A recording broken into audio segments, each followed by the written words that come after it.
In this episode, I cut my finger, use the wrong engine, and find a replacement for future that is not a replacement for future. A few people will note that these are the Pratt & Whitneys.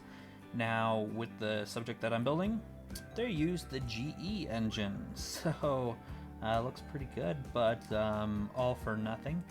Probably use this on a different build, but I have the GE engines coming. In short, always check your references and make sure that you're following the instruction manual. But there's a difference between the Block 52 that use these engines and more of a Block 50 that would have worked.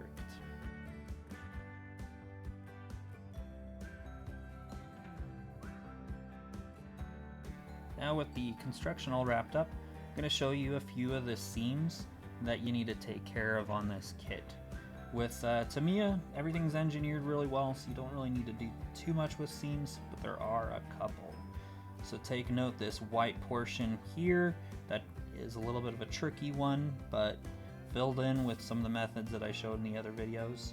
And then the other one there, here aft of the front gear, and then forward of the gear.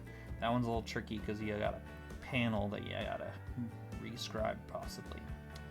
And then just a few little teeny bits here and there that you might want to do a little bit of small putty.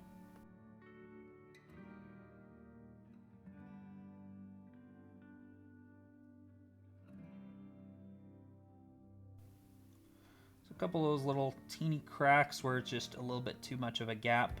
I'm just going to use good old Vallejo putty, just smear it on in there, make sure it goes into that void, and then cleanup is really easy. Just going to grab here a cotton swab with water and just wipe away the excess.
Now for the static dischargers. I got these from Master. They're turned brass and they add quite a bit of a pop when it comes to these different parts because they are pretty pronounced in real life.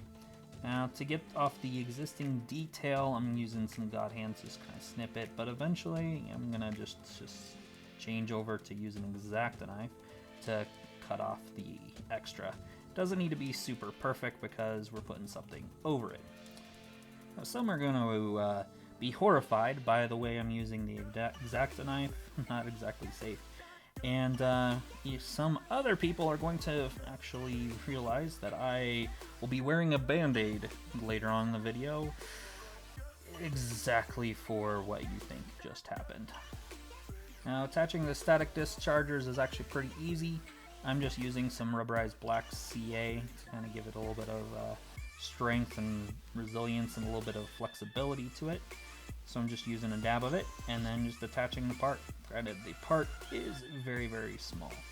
Now what these actually do in real life is they're going to kind of dissipate the static energy that's on the wings and prevent lightning strikes.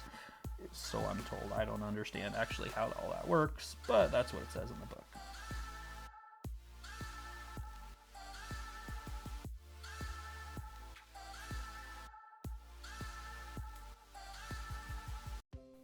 The other cool thing about this particular CA glue is it does take a little bit of time for it to actually set.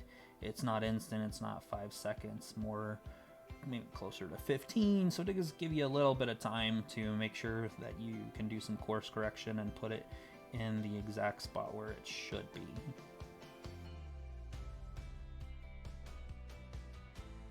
Now, since the Viper has a really big canopy bubble top, I want to try this gauzy glass agent stuff and try to use it as a canopy dip, as they describe is supposed to be really, really good. Now, several have already figured out that worst thing you could ever do is shake this up. So try to get a little bit of the bubbles out, but nope, it's not gonna work. It's just a disaster. So I'm gonna have to just let this sit for a couple of hours and then come back to it. Now with the majority of the bubbles removed, I'm gonna dip it. Now it's pretty similar to what some of you have probably used Future for.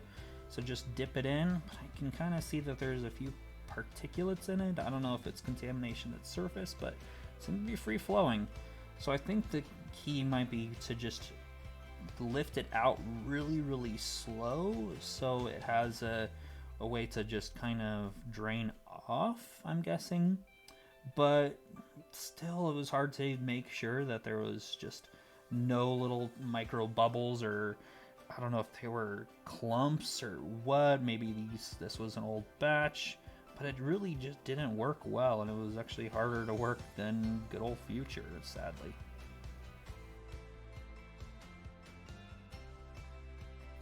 So here's the final result.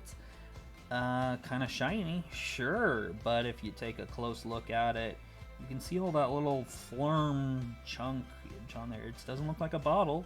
I don't know what it is, and I'm not impressed. Now for some fun with Citadel shaders in the gear bays. So I'm just applying it liberally, just slopping it all on. If it becomes that there's too much, you can kind of wick some of away. If it starts to be a little bit tricky to get off because it's starting to dry, you can use some Windex to kind of break it free a bit. But just make sure that everything gets coated so it's able to flow around everything, and then just stick to the recesses, stick around rivets, and stick in all those different pieces there. But just apply very liberally all over.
I then added the shade Seraphim Sepia to a couple of the specific joints where we kind of have some grease and whatnot flowing out. But in the end, looks pretty dope.